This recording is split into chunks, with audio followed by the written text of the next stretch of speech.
जो मदद करता है कंपनियों को सूटेबल कैंडिडेट ढूंढने में और कैंडिडेट को सूटेबल नौकरियों ढूंढने में। और ये जनरली थोड़े एमएनसीज के लेवल पे ये काम करता है। तो मेरा वो स्टार्टअप, मेरा बिजनेस से इतना ही संबंध है और उसी से मेरा घर चलता है, मेरा घर चलता है, जिससे मैं अपना पॉलिटिक्स का जो मेरा पैशन है उसे मैं पूरा करता हूँ।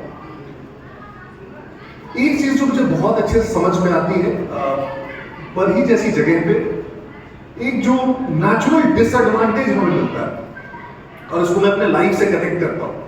कई बार हम कहां से आते हैं उससे हमारी जो जर्नी होती है ये लाइफ की, वो बहुत ज्यादा डिटरमाइन होता है। अगर आप एक बहुत बड़े शहर में पैदा हुए होंगे तो जो आपको एक्सपोजर मिलेगा जिंदगी की शुरुआत में वो बहुत अलग होगा। फॉर एग्जाम्पल मैं उदाहरण देता हूं, मैं राजरप्पा में पैदा हुआ था, वहीं मेरा बचपन बीता, मैंने वहीं पढ़ाई लिखाई करी और मैं पढ़ने में थोड़ा ठीक था। लेकिन मैं 10वीं की एग्जाम जब पास कर गया तब मुझे जाके पता चला कि आईआईटी नाम का एक कॉलेज होता है इंजीनियरिंग का, जहां सबसे तेज बच्चे जाते हैं इंजीनियरिंग कर। तो मुझे 10वीं के बाद पता चला, तो मैंने कहा कि इसकी मुझे तैयारी करनी है और फिर मेरा एडमिशन हो गया डीपीएस बोकारो में। तो मैं वहां डीपीएस बोकारो गया। जब मैं वहां पहुंचा, पहले दिन में क्लास में गया तो मुझे क्या दिखा कि वहां जो बच्चे पहले से पढ़ रहे थे उन्होंने आईआईटी के प्रिपरेशन का आधा कोर्स उस गर्मी छुट्टी में ही खत्म कर रखा था, उस पहली क्लास में आने से पहले। तो सोचिए इसमें मेरा कोई दोष है क्या कि मैं राजरप्पा में था, मुझे पता नहीं था आईआईटी के बारे में, तो मैं नहीं पढ़ पाया।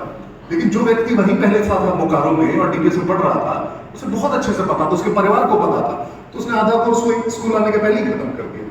तो ये नेचुरल डिसएडवांटेज होता है छोटी जगहों से आने का, जो अक्सर कई बार हम खुद को कोसते हैं कि नहीं हम ही में कोई कमी रही होगी इसलिए हम इतना आगे नहीं बढ़ रहे। ऐसा नहीं है।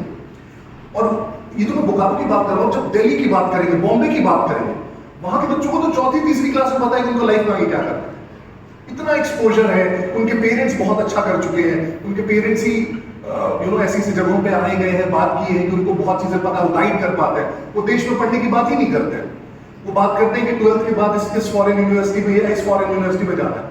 हमें तो किसी कॉलेज का नाम ही नहीं पता था पूरी दुनिया में, इंडिया के बाहर। तो ये बिजनेस में भी होता है, मैं ये कहने की कोशिश कर रहा हूं। कई बार आप जब बिजनेस का सोचते भी होंगे वही में, तो घूम फिर कर वही 5, 7, 10 बिजनेसेस आपको दिखते होंगे। या तो रियल एस्टेट में जाते हैं, या कपिल जी की तरह एक बैंक्वेट हॉल खोल लेते हैं, या शोरूम खोल लेते हैं, राशन का कुछ काम कर लेते हैं, स्टील का कुछ काम कर लेते हैं। वो गिन के 10 बिजनेसेस के अंदर मोटा मोटी सब सिमट जाता है। सही बोल रहा हूं? उसके आगे का हम सोच ही नहीं पाते हैं और इसमें हमारी गलती नहीं है, अपने आप को कोसना नहीं है। इसमें रीजन ये है कि छोटी सी जगह है, बहुत सारी चीजों की डिमांड ही नहीं है यहाँ पे। तो फॉर एग्जांपल आप यहाँ पे 5 स्टार होटल खोल देंगे तो चलेगा क्या? वो नहीं चलेगा। तो उस नहीं चलने के कारण, उस डिमांड नहीं होने के कारण भी अब बहुत सारे बिजनेसेस में चाह के भी हाथ नहीं पसार सकते। तो इसका बस एक ही लेकिन उपाय है कि आप जब कम से कम जो आपने ये समय निकाला, सिर्फ यही फॉर्म नहीं हो सकता, तरीके अलग भी हो सकते हैं, आपके छोटे ग्रुप्स आपस में हो सकते हैं, आपके घर के बच्चे हो सकते हैं बाहर निकल गए हो पढ़ने लिखने के लिए, उनका एक्सपोजर बहुत ज्यादा होगा आपसे, वो दुनिया बहुत ज्यादा देख चुके होंगे आपसे। उनसे बैठिए, बात कीजिए, आपस में छोटी जगहों पर चर्चा कीजिए। और अब इंटरनेट एक ऐसी चीज है जिससे बहुत सारे